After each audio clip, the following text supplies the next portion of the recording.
Olá, boa noite. Boa noite, doutor. Tudo bem? Tudo ótimo. E com você, Cláudia? Bem também. Hoje invertemos os papéis, né? Hoje eu entrevisto no seu Instagram. Exatamente. Hoje vai ser diferente, vai ser uma moda diferente, vai ser legal. Sim, vai ser ótimo. A nossa live de hoje vai ser fabulosa para quem está tentando engravidar. Exatamente, é isso aí. Eu queria falar um pouquinho aqui, doutor. Não sei se a gente espera, mas é uma boa esperar, né? Como é que a gente vai conduzir isso? Eu faço perguntas, eu conduzo a live, como é que você quer fazer? Não, você pode fazer as perguntas. Então tá bom, então vamos lá. Bom, vamos esperar as meninas chegarem. Eu acabei de falar eu acabei de descobrir que estão ao vivo aqui no Instagram.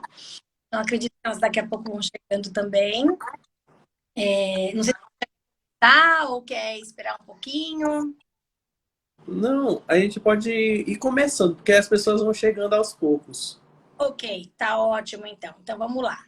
Bom, primeiro eu vou me apresentar para depois te apresentar, né? Estou aqui no seu Instagram, obrigada por estar me recebendo aqui no atual.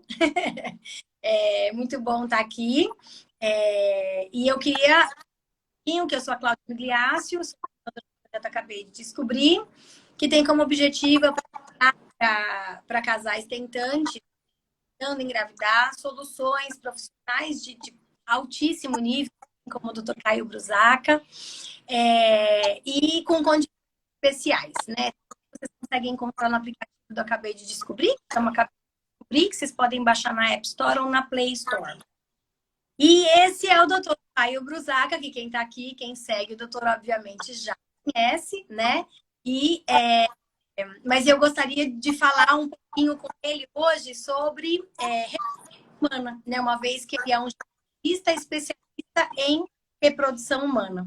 Então, eu estou muito empolgada para essa conversa, porque hoje o doutor Caio passa a ser nosso apoiador oficialmente do projeto. E eu confesso que eu não entendo muito sobre essa parte, né, da saúde de todos nós, né? Eu acredito que escuto muitas meninas que conversam comigo, muitas comentam, ai, tô com um problema, deu um erro no exame do cariótipo, deu erro no seu, uma mutação de não sei o que lá. Eu não entendo absolutamente nada. Então, eu tô muito feliz de ter o doutor do nosso lado agora, porque a gente vai poder tirar várias lives aqui, no grupo fechado do Face, em várias. Estou muito, muito feliz mesmo, doutor. Muito obrigada pela oportunidade de ter você com a gente no projeto. Cláudia, antes de tudo, eu gostaria de agradecer as nossas conversas que a gente vem tendo desde o final do ano passado. É um prazer estar aqui no projeto Acabei de Descobrir.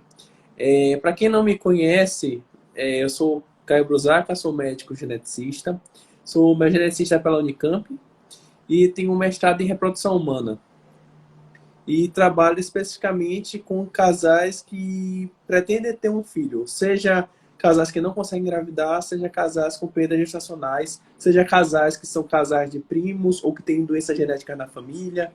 Ou seja, tem uma leque de possibilidades que nós podemos trabalhar aqui na reprodução humana e na genética. Exatamente. Acho tão conversa, doutor, porque nós é incrível, né? Sabe da importância desse assunto e muitas vezes já me pediram, traz um geneticista para o grupo, traz um geneticista, mas cadê o bom geneticista, né? Que entenda de reprodução humana. E aí eu descubro o doutor Caio que tem uma especialização nisso, então não tinha como você parte do acabei de descobrir. Estou muito, muito feliz de estar aqui. Bom, as meninas estão chegando, eu estou fazendo como se fosse lá no meu Instagram, tá, doutor? Sim, pode fazer. Aqui a casa é sua. Muito obrigada. Eu chego no Instagram da pessoa, né, e eu faço, mas eu que vou entrevistar hoje, então, gente, não me levem a mal, viu? Eu não estou tomando para mim o Instagram do doutor, mas é só para a gente poder conduzir as perguntas de uma maneira geral. Estou muito feliz que a gente está aumentando o número de pessoas assistindo a gente, muito legal. Bem-vindos todos vocês. Esse é o doutor Caio Braca, geneticista especialista em reprodução. Doutor, você pode explicar um pouquinho para a gente, para começar, né, já clarear um pouquinho a nossa cabeça e a minha, inclusive, como é que o médico geneticista atua na reprodução humana? Como é que é essa atuação? O médico geneticista, ele trabalha em conjunto com os infertileutas, o ginecologista especialista em reprodução, tentando buscar a causa, o motivo do porquê que o casal não engravida, ou seja, a gente faz um trabalho muito paralelo na parte de investigação. E, além disso, a gente vai avaliar e orientar e fazer o aconselhamento genético referente aos riscos reprodutivos de um casal. O que é o risco reprodutivo? É aquela informação que diz, por exemplo, um casal tem um risco de 3% de ter, por exemplo, um filho com qualquer tipo de malformação. 3 a 5%. Esse é o risco basal de todo mundo. E muitas das vezes, quando a gente vai fazer um tratamento de reprodução, esse tipo de informação é importantíssima. Por quê? Porque quem vai para a reprodução assistida, ele deseja muito aquele filho. E ter o máximo de informação possível para prevenção de uma formação congênita, que esse é o principal objetivo do médico geneticista, é a prevenção de uma formação congênita, vai poder guiar o melhor tratamento de reprodução possível. Uhum. Então, na verdade, a gente está tratando não só com um paciente que já tem algum problema, já encontrou alguma questão importante genética, mas também com pacientes que ainda vão iniciar um tratamento humano, é isso? Exatamente. Por exemplo, um casal que está há um ano tentando engravidar e não consegue. E existem causas genéticas também que fazem um casal não conseguir engravidar, assim como aquele casal vai passar por um tratamento de reprodução, uma fecundação in vitro. Era muito importante ele entender, antes de tudo, como é esse processo da fecundação in vitro e, mais do que isso, quais são as chances de ter um filho com algum tipo de problema. Porque, mais do que ter um filho em casa ou ter um beta positivo, o nosso grande objetivo é ter uma gravidez com segurança, uma gravidez com garantias. E também, claro, ter um bebezinho lindo e saudável em casa. Com certeza, isso aí. Doutor, o médico geneticista, especialista em reprodução humana, ele faz a in vitro? Ou melhor, você faz a fertilização in vitro? Os médicos geneticistas fazem, não fazem? Fazem, é comum, não é comum? Como é que é? Não, fecundação in vitro é a área de atuação do ginecologista. Ok. O aconselhamento genético é o ato médico que o geneticista faz. O aconselhamento genético, como eu falei, é o processo de informar uma pessoa, uma família, sobre doenças genéticas. Aqui a gente está falando muito em reprodução, mas poderia ser, por exemplo, um filho anterior com uma síndrome genética, poderia ser câncer hereditário. Ou seja, o nosso objetivo é fazer o aconselhamento genético, das orientações para que o médico ginecologista faça o melhor tratamento de in vitro possível. Eu sempre digo o seguinte, que o médico geneticista ele deixa a bola na cara do gol para o ginecologista chutar. Porque uma vez que eu dou todas as orientações para ele, se vai ser feito o teste genético ou não, se vale a pena investir com mais medicação ou não, se vale a pena utilizar de exames para implantação, tipo ou não. Ou seja, tem uma série de arsenal de exames genéticos que poderiam, como eles gostam de falar, aumentar os desfechos favoráveis na fecundação in vitro. E a partir daí, com essas informações, o casal ele vai mais, vai entrar com munição para poder chegar lá no médico de reprodução humana e poder decidir qual vai ser o caminho que eles vão seguir. Eu gosto de falar, o aconselhamento genético, ele segue os princípios da bioética. E um deles é a autonomia do sujeito. Tem que dar informação para o sujeito decidir, no caso o casal, qual vai ser o melhor caminho para eles no tratamento de reprodução. Exatamente. Muito legal isso, doutor, muito legal mesmo. Doutor, uma outra pergunta que me é assim, a gente está falando de casais que não estão conseguindo engravidar, né? E que por algum motivo, seja porque realmente querem fazer genética ou porque já tem alguma coisa que faz com que ele precise buscar um geneticista. Mas, por exemplo, na questão da perda gestacional, né? Na perda gestacional, é importante buscar um geneticista? Com certeza, a perda gestacional é, sem dúvida, a maior queixa de reprodução relacionado à genética. Quando a gente atende genética clínica, a maior parte dos casais que vem para a genética é exatamente para investigação de perdas gestacionais. O que é investigação de perdas gestacionais? É descobrir a causa ou o motivo do porquê que o casal está tendo aquelas perdas gestacionais. E assim, a partir daquelas informações, investigação de alteração cromossômica com cariótipo, investigação das trombofilias adquiridas hereditárias, investigação da questão hormonal, investigação com parte de exames de imagem para ver a parte anatômica do útero. Tudo isso faz parte do arsenal do médico geneticista para tentar descobrir a causa. Por quê? A partir do momento que eu sei a causa da perda, eu posso intervir numa próxima gravidez tentando possíveis tratamentos para que aquele casal não tenha uma nova perda e, como eu gosto de falar, ter o bebê em casa, que é o nosso maior objetivo. Porque o casal da perda gestacional, ele tem um beta positivo. Ele engravida naturalmente, ou seja, não é problema de tubo uterina, não é problema de ovário policístico, não é problema de endometriose, mas a gente tem que fazer uma investigação um pouco mais aprofundada. E eu gosto sempre de falar o exame certo na hora certa. E o que seria o exame certo? O melhor exame para perda de primeiro trimestre é o cariótipo de restos ovulares, que é muito difícil ser colhido, porque às vezes, mesmo fazendo uma curetagem, não é solicitado. E é uma das minhas maiores lutas, porque eu tenho um apreço muito grande por casais de perdas gestacionais. E caso você venha a observar meu Instagram, a maioria das lives e também até do material de Reels e vídeos que eu posto, a maioria é voltado para perdas gestacionais.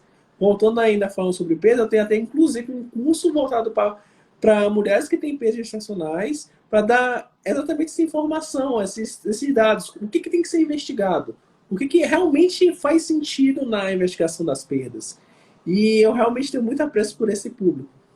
Entendi. Doutora, a gente acabou de receber uma boas-vindas, quer dizer, você acabou de receber boas-vindas do doutor Ricardo Luba, que é nosso apoiador em São Paulo há 5 anos. Um querido, dono de um montão de positivos. Ele acabou de dizer aqui, ele passou live, não sei se ele está aqui ou não, mas seja bem-vindo. Então já está aí recebendo você, tá?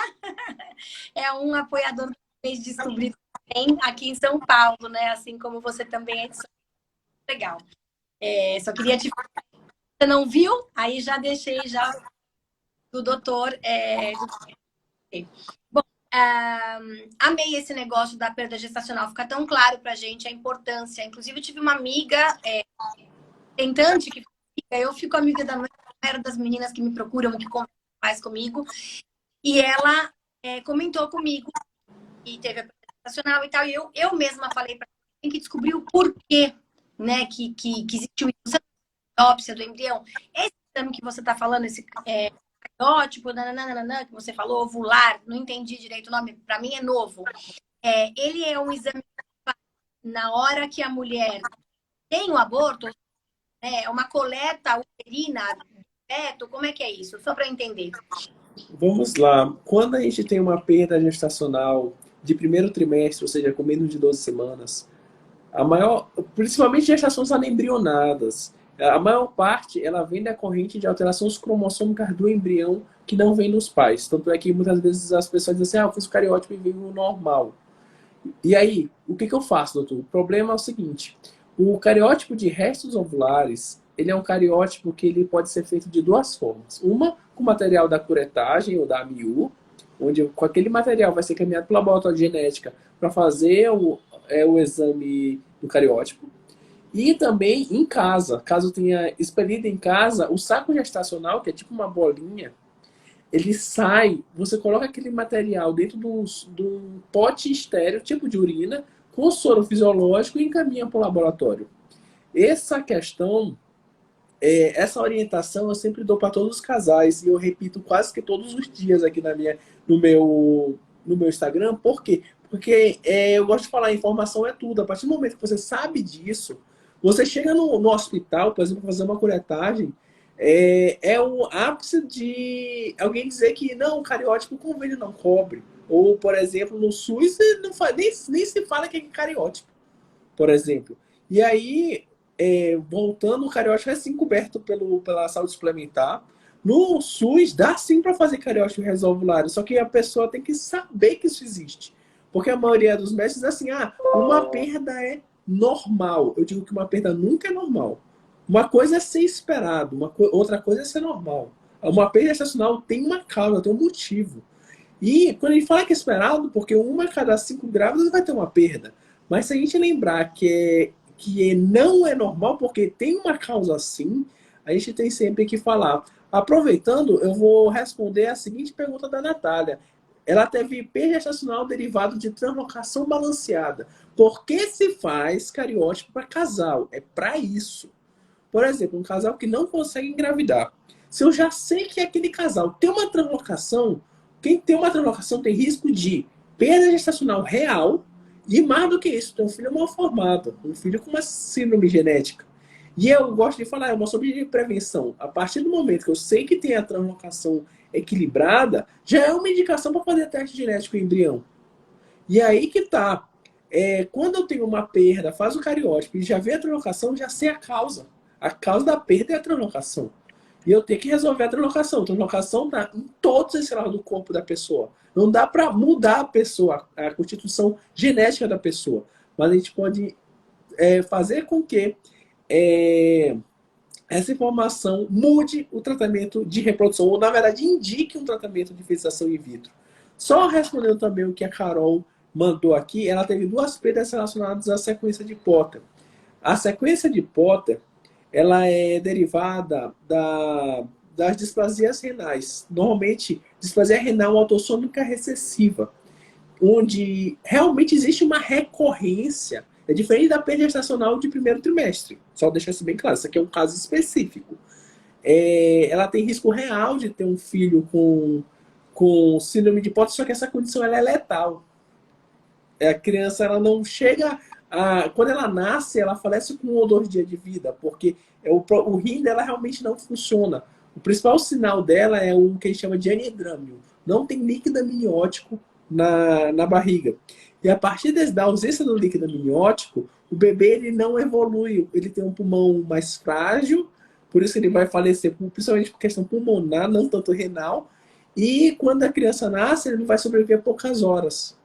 Infelizmente, é uma condição genética, ela é herdada dos pais, mesmo que os pais são normais, porque são portadores da alteração da sequência de Potter, mas esses sim precisam ir para o geneticista para fazer a investigação genética, pedir os testes genéticos específicos para a sequência de Potter, displasia renal, e até mesmo fazer o que a gente chama de PGT-M, que é o teste genético pré-translacional para doença monogênica. Ou seja, mais uma vez, o médico geneticista auxiliando o médico de reprodução no tratamento dele.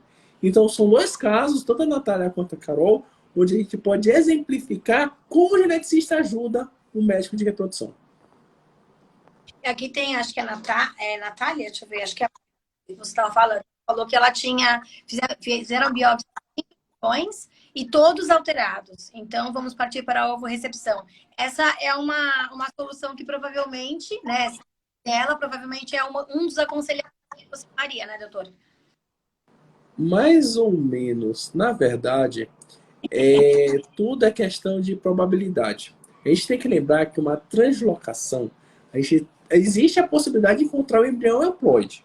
Isso é real. A pergunta é, quantos ciclos eu vou precisar para conseguir esse embrião euploide? Será se eu tenho condições por exemplo, financeira, de fazer 3, 4 ciclos para conseguir um embrião euploide? Sim ou não?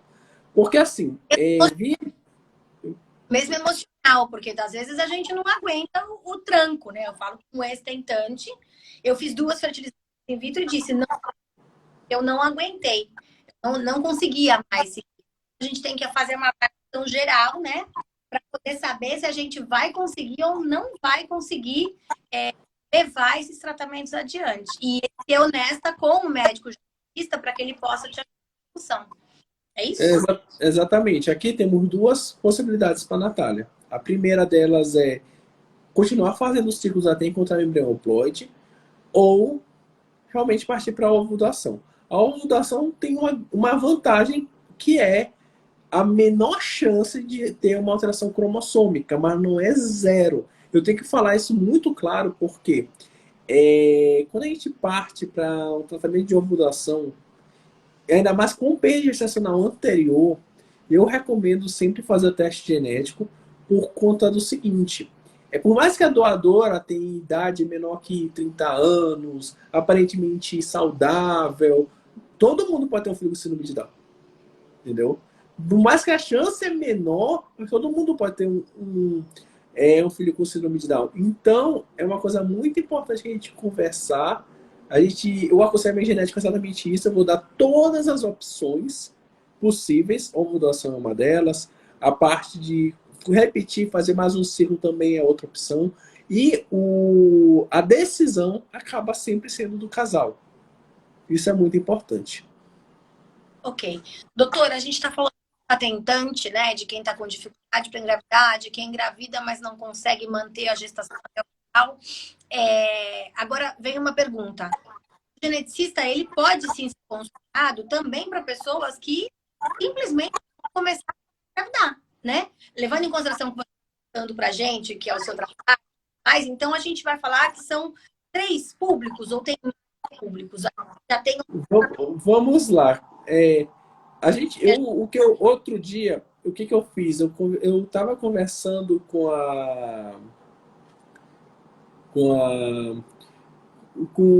profissionais da área de casamento.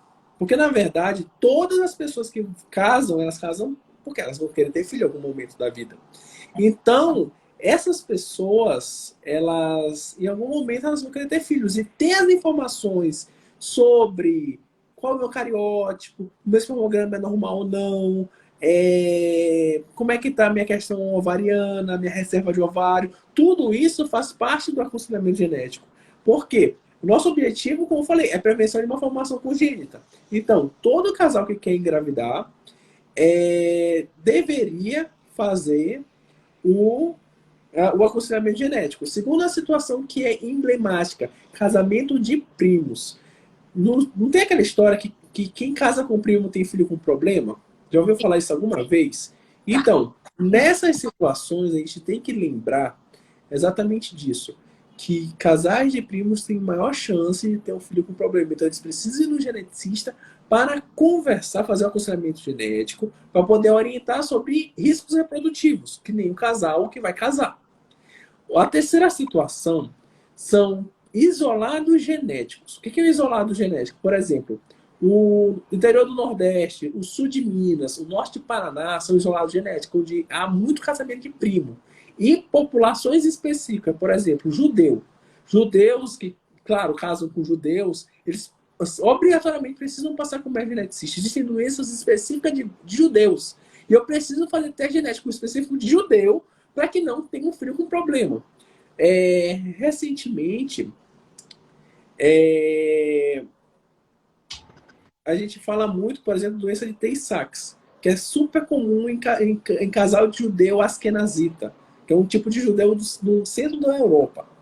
E aí o que acontece? Se eu fizer o teste genético naquele casal, antes deles começarem a engravidar, já saber que eles têm a mutação, eles já vão partir para in vitro para prevenir o nascimento de uma criança com doença de Tay-Sachs. Esse Tay-Sachs não tem tratamento específico, não tem remédio, e é extremamente devastadora para a criança. Então, de que adianta o beta positivo, os ultrassons todos normais, e a criança com 2, 3 anos está evoluindo com atraso de movimento, com involução neuropsicomotora, e tudo isso a gente pensa como médico geneticista. Outro público também que eu não posso deixar de citar são aquelas mulheres que estão grávidas com filho mal formado, ou seja, aquelas mulheres que já estão grávidas e elas estão com ultrassom alterado e precisam tomar decisões relativas a fazer ou não um teste genético, fazer ou não cariótipo de amniocentese, cordocentese. Isso é uma coisa muito interessante. Outro público também, ainda voltando a casal, é até curioso. Casamentos maiores do que primos, por exemplo, tio-sobrinha, tia-sobrinho, parece muito estranho, mas acontece. Claro. Preciso de um aval de um geneticista para poder fazer o casamento civil. Isso é muito interessante. Não sabia disso, não. Sim, ele precisa de 2 laudos de 2 geneticistas, senão o cartório não aceita a entrada da documentação. Então, não vai ter união estável, não vai ter casamento sem o aval do geneticista. Porque, assim, como a consanguinidade é muito alta, a chance de ter um filho realmente com problema é muito maior do que a de primo, que já é Ah, alta. eu imaginava que a prima era essa maior, mas bom, enfim, um dia você vai ter que explicar isso tudo pra gente, porque eu sou curiosa pra caramba, doutor. Eu só tô comentando. E claro, tem as outras áreas da genética que envolve síndrome genética de um modo geral, ou seja, a criança já nasceu e a gente tem que tentar descobrir qual é a síndrome genética que a criança tem. E a última é câncer hereditário, que é aquela história da Angelina Jolie, que aí não, a gente não vai entrar em tanto detalhe, só vou dizer que isso existe, tá? Espero que eu fui bem. Eu vou ter que assistir a live mais umas 2 vezes para captar e pensar em todas as coisas que eu vou te perguntar numa próxima, porque a gente vai conversando e eu vou ficando mais curiosa para entender mais sobre o que você faz. Tem uma paciente sua aqui, acho que é Kelly, subiu, não estou conseguindo descer Aqui a Kelly, ela tá falando o seguinte, que ela teve uma perda de 29 semanas, foi feita uma análise genética e o material não evoluiu. Na verdade, eu acho que deve ter feito cariótipo de líquido amniótico. E realmente, o problema é o seguinte, cariótipo, ele tem um grande limitador, que é exatamente o não crescimento celular. Às vezes, eu dependo do crescimento da célula para poder ter o cariótipo, seja derivado de, como é que eu posso dizer, de sangue, de líquido amniótico, de vilosidade coriônica. Por isso que hoje a gente já tem as técnicas moleculares para poder pular essa etapa do crescimento celular. Deve ter sido isso, viu, Kelly? Também aproveitando, tem mais uma pergunta aqui que a Mar respondeu. Então, é certo procurar um médico geneticista antes de fazer a consulta com o médico de reprodução. Assim, se você puder, a gente agiliza muita coisa. Porque já vai ficar, como eu falei, vai deixar quase pronto para tratar. Claro que o médico geneticista, por exemplo, eu não tenho o hábito de pedir sorologia, HIV, sífilis, hepatite. Por quê? Porque esses exames vencem em 6 meses. Então acaba que é bom colher esse tipo de exame quando você realmente vai tratar. Porque às vezes você passa na consulta, decide que vai fazer tratamento de reprodução, só que só trata daqui a 2 anos. Tem casar que é assim, né? Porque vai preparar a questão financeira e tal. Então são exames que vencem. Por exemplo, Zika vírus, que tem que ser obrigatório, vence um mês. Não adianta eu chegar no casal, já vão pedir aqui Zika vírus, que um mês venceu, você vai ter que colher de novo. claro. Então, tem muitas vantagens, porque você já vai saber exatamente como vai ser o tratamento, qual vai ser o caminho que você vai seguir, e se você vai fazer coito programado, inseminação ou fertilização in vitro. Tudo isso a gente vai conversar no aconselhamento genético. Doutora, eu estou Meu, aqui. Pode, sim. desculpa. Não, só aproveitando aqui só mais 2 perguntinhas. Uma bebê com uma formação congênita. Aconselhado fazer exame genético, na verdade, vou voltar. Depende. Se sua bebê ainda estiver viva, a gente vai fazer a investigação primeiro na sua filha, depois em você.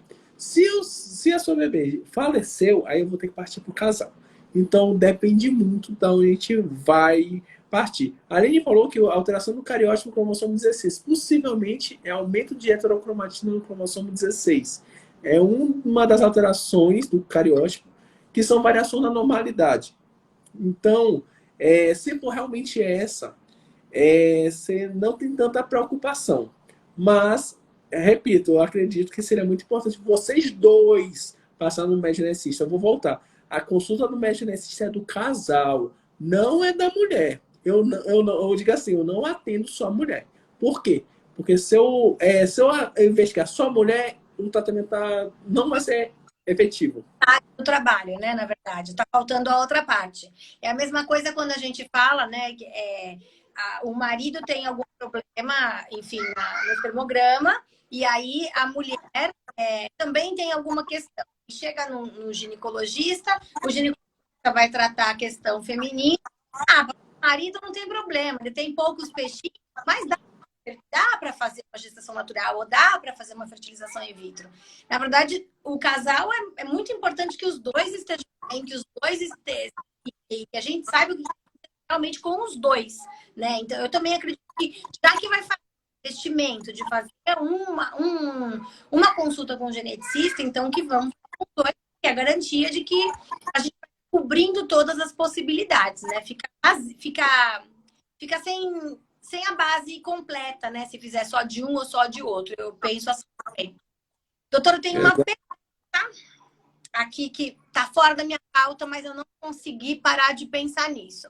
A gente sabe que tem um percentual, que não é assim o percentual mais importante, mas é um percentual daí das pessoas que têm, dos casais que têm infertilidade, mais ou menos. Tem gente que diz que é 15%, outros médicos dizem que já está chegando a 20% de infertilidade sem causa aparente. Por todo o tempo, nesses 6 anos de projeto que eu acabei de descobrir, eu me pergunto, será, né? O que está faltando a gente descobrir?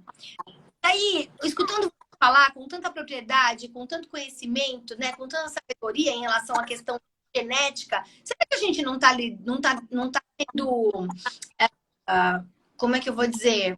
Será que está dando margem para essa infertilidade sem causa aparente existir? Né? Ou seja, será que é realmente isso? Ou será que é alguma questão genética?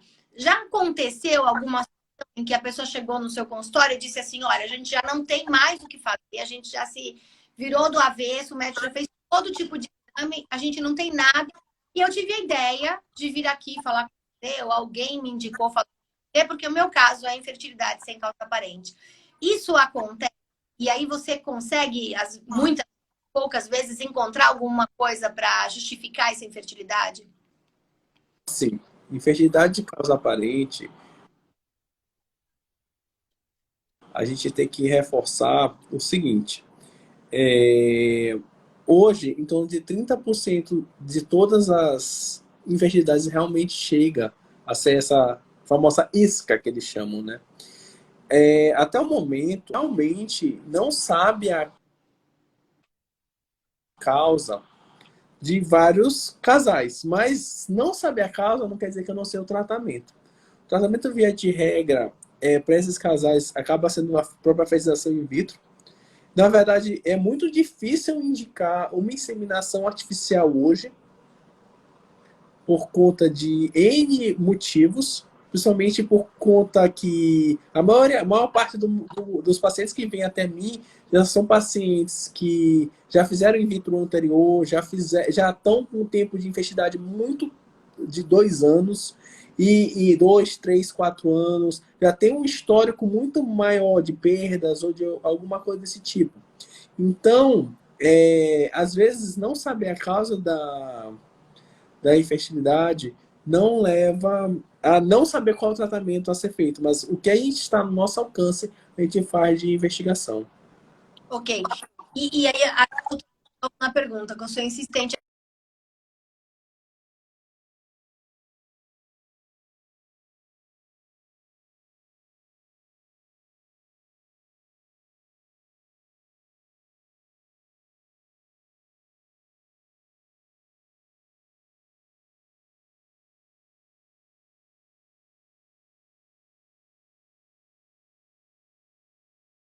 Coisa. Tô. Oi, desculpa, que acabou saindo aqui rapidamente, mas pode repetir a pergunta, por favor? Tá, beleza. Então, o que eu perguntei foi, no caso das pessoas que têm, né, como diagnóstico a enfermidade sem causa aparente, né, a isca, nessa situação, existe uma chance delas terem alguma questão genética importante e que elas estão tendo. Essa é Se poder, pode. Aí a gente volta para rever o que já foi feito de investigação. Se já foi, por exemplo, tem muitos casais que vão fazer in vitro e nem cariótipo tem. Por exemplo, na Europa é obrigatório cariótipo para quem vai fazer tratamento de reprodução. E aqui eu já tenho muitos casos que não vem com cariótipo, vem com toda a investigação de esterossalpingografia, espermograma, até mesmo fragmentação do DNA espermático, que é um exame um pouco mais, vamos dizer, aprofundado. Mas o cariótipo, que é o exame mais básico, acaba não vindo. E aqui eu vou aproveitar também para responder a pergunta da Mileninha.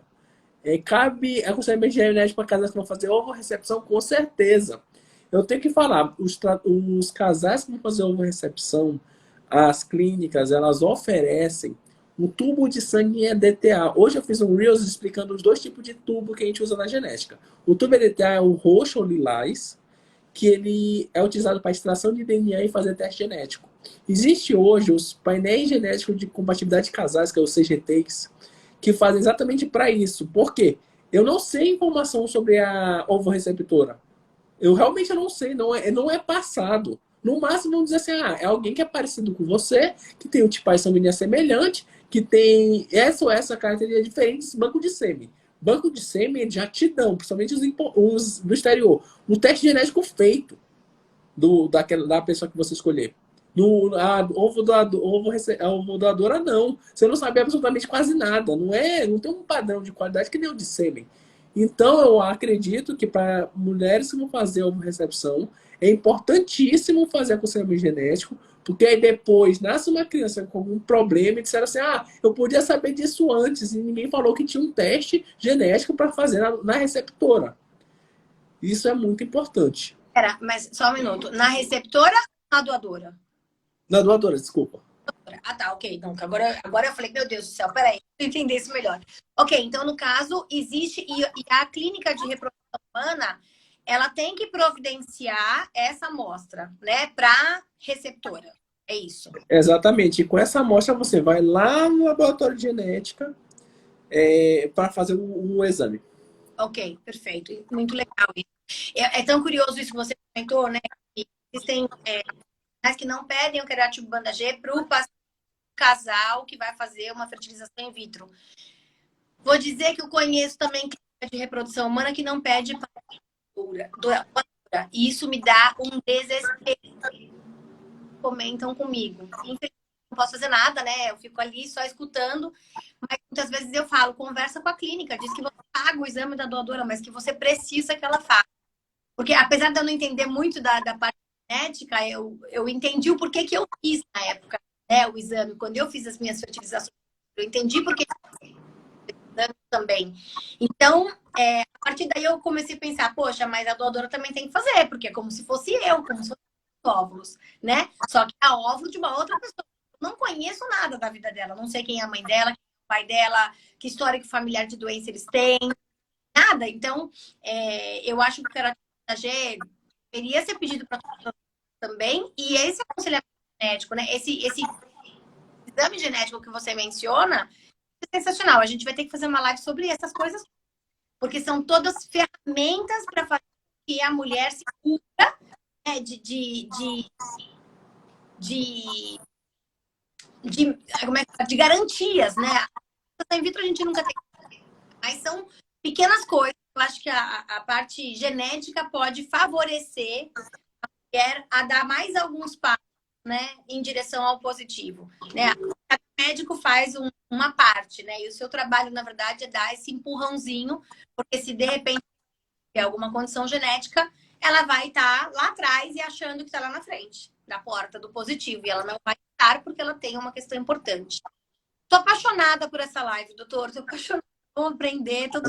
Assim, hoje, como eu gosto de falar, hoje é só uma introdução, é só uma introdução sobre esses temas. Nós vamos aprofundá-los nas próximas lives. Vamos ter várias lives sobre esses temas, porque são muito complexos. Eu gosto de falar.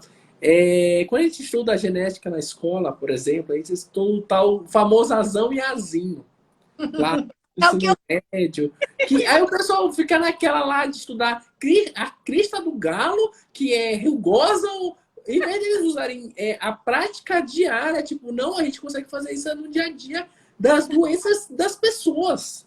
Aí talvez as pessoas se interessariam mais. Quem quer saber da crista do galo? Ninguém, né? Mas se eu disser assim, que existe uma doença, por exemplo, doença de Tay-Sachs, que é muito comum em casal judeu, ou seja, imagina quantos judeus iam, ainda na adolescência, já saber dessa informação. Ia ser muito bom. E eles já, quando forem adultos, já vão... Não, eu preciso antes. Inclusive, muitos rabinos já oferecem para casais judeus esse tipo de orientação. Você deve procurar um aconselhamento genético, um médico geneticista, antes de vocês começarem a tentar engravidar, para saber, porque é muito grave. Não só doença Tay-Sachs, tem outras, mas eu estou dando só um exemplo. Ou, por exemplo, a população Amish, que não é muito comum no Brasil, mas nos Estados Unidos é. A população Amish tem a doença da urina do xarope do bordo, que é uma das doenças do teste do pezinho ampliado. Essa doença também poderia ser prevenível antes, então eles orientam a população Amish, que é extremamente tradicional, a procurar mais geneticista. E hoje, que está numa sociedade totalmente cosmopolita, não vai procurar informação, só procura depois que acontece. A história da doadora eu acho muito legal, Léo, entrar nessa situação, porque tem muitos casais que vão lá para fazer fezulação in vitro com óvulo doadora, e aí a criança nasce com algum problema. E no final, como eu falei, era um problema que a doadora tinha e ela não sabia. E eu poderia ter sido prevenido antes. E ninguém disse não, que existia o tal do exame. É, só Perdão, só para finalizar, além de média, existem muitos exames de investigação genética, depende do que quem está falando. Se a gente está falando de reprodução, é uma lista, são alguns exames. Está falando de síndrome genética, são outros exames. Lhe recomendo, se você possível, assiste ao meu vídeo de Reels que eu postei hoje, que eu vou falar um pouco sobre os principais exames de genética: cariótipo, array, exoma, sequenciamento, painel. Só que eu não vou falar cada um deles. Em breve eu vou postar um vídeo só sobre, de um jeito muito simples para você entender os exames. menina, estou percebendo que tenho muito que aprender desse doutor, estou ficando desesperada. Porque o problema maior é que, assim, quando eu faço uma transmissão ao vivo, as meninas acham que eu entendo, né? E eu vou aprendendo live por live. Então, eu vou abusar de você. Vou fazer um montão de live com você para poder entender tudo, para levar informação para as meninas do grupo. Porque, realmente, elas já haviam me pedido muito tempo, mas eu não te conhecia ainda. Não sabia que você existia, né? E como eu te encontrei, inclusive foi até uma paciente sua que reforçou e falou o quanto você é bom, o quanto você trabalha muito bem, o quanto ajudou a ela, etc. E eu, inclusive, quando eu postei lá no Instagram, eu acabei de descobrir, que é o meu, né, Cássio, imediatamente, assim, eu acabei de postar sua, que eu acho que ela estava aqui, inclusive, falando que você era fantástico, espetacular, que ajudou ela na segunda gestação, que ela tem um filhinho. Legal, porque logo de cara já tive um feedback super positivo de uma paciente sua, né? Falando, deixando lá no nosso feed, né? Um pouco da experiência dela. Doutor, nosso horário está acabando, porque a gente, enfim, tem que encerrar. Mas eu queria fazer uma última pergunta e para a gente amarrar mesmo e finalizar minha pauta aqui. Quais são as causas mais comuns? Eu sei que você já falou todo tipo de causa, mas qual que é a causa mais comum que leva um casal a buscar um geneticista? O que mais chega no seu consultório? Primeiro é perdas gestacionais. Ok. Segundo, realmente casais que vão para fertilização in vitro. Via de regra, a fertilização in vitro não deu certo, ou eles estão começando a investigação. Mas a maioria, a fertilização in vitro não deu certo, ou fez teste genético pré-implantacional, PGT, e o médico não soube interpretar o resultado. Ok. E a terceira situação é realmente casamento de primo, que é muito maior do que a gente pensa. Aqui eu também queria aproveitar para agradecer a queridíssima Adriana, lá de Angra dos Reis. A gente conversa muito. Adriana, sempre um prazer conversar aqui com você. Você fala que ninguém fala sobre exames genéticos. Na verdade, a gente está... A genética médica é uma especialidade relativamente nova. Só existem 300 pessoas que fazem o que eu faço no país, sendo que a gente divide nas sub-áreas. Tem gente que trabalha mais com desmorfologia, que é o estudo das doenças raras. Tem gente que trabalha mais com a parte de oncogenética, que é a parte de câncer. Tem gente que trabalha com reprodução, e isso varia muito, mas via de regra é isso. A maioria realmente é perdas gestacionais. E segundo os casais que precisam tratar a reprodução. E como a Tati Carvalho falou, casamento de primo. Você precisa passar com o médico geneticista. Muito legal, doutor. Olha, eu não tenho palavras para agradecer. Eu amei. Inclusive, depois você consegue baixar ela para mim, para eu colocar lá no meu Instagram, porque é um conteúdo riquíssimo. Eu me lembro quando eu estou com um médico urologista do projeto, eu entendi pouco sobre o assunto, sobre as doenças. E a gente fazia um montão de lives e eu aprendi tanto. E posso aproveitar, né, o meu conhecimento para multiplicar um pouco dentro das ações, porque não sou médica, mas assim, olha, busca, faça isso, cuidado com aquilo, né? Por exemplo, você vai fazer uma ovorrecepção? Olha, eu acho que seria você fazer uma análise da sua doadora, né? Análise genética dela e tal. Então, eu acho que a gente tem tanta coisa. Hoje, sem dúvida, como a gente não... Se a gente ficasse até a gente não encerraria o assunto. Mas a gente precisa finalizar e eu preciso te agradecer imensamente por ter, enfim, escrito pra gente isso, todas essas questões, essa introdução mesmo. E eu quero muito aprofundar e a gente fazer outras lives. Vou postar alguns stories, vou ver se você topa fazer uns stories em conjunto. Manda uma pergunta que de fazem e você me responde nos stories mesmo para ficar fácil, né? Um conteúdo você vai ter que postar de qualquer maneira, então você encontra e a gente vai se falando, vai fazendo essa troca de informação para que as meninas que eu acabei de descobrir possam realmente conhecer não o trabalho, mas a importância do geneticista dentro da... que eu acho que ainda não é visto dessa maneira, sabe? Acho que é uma bandeira a se levantar. Assim, muito obrigado mais uma vez, Cláudia, pelo convite. Obrigado a todos pelo carinho, obrigado pelos coraçãozinhos que vocês me mandaram. Me sinto altamente acolhida aqui por todos que assistem as nossas lives. Também quero dar uma informação muito importante. Quinta-feira, 19h30, sempre minhas lives são às 19h30. Eu vou fazer minha live com a assessora científica da Genomics, que é um dos laboratórios que fazem o teste genético de compatibilidade de casais, os painéis de consanguíneos, como a gente chama, ou painéis de doenças recessivas. A gente vai passar mais ou menos 30, 40 minutos, porque minhas lives elas não são prolixas. Eu tento ser o mais direto possível para que vocês realmente entendam o que a gente está falando. Não adianta eu fazer uma live de 1 hora e repetir a mesma coisa 4 vezes. Eu gosto de fazer uma live bem direta, como vocês já me acompanham aqui no Instagram.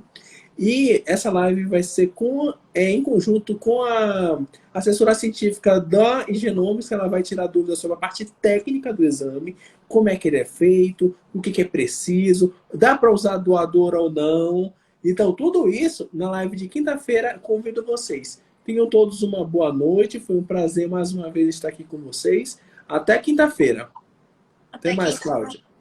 Muito obrigada mesmo, muito obrigada pelo espaço e obrigada por descobrir. Tá lá, no aplicativo, quem quer falar com o doutor é só entrar no aplicativo e conversar com a gente, comigo, ou então emitir o cupom.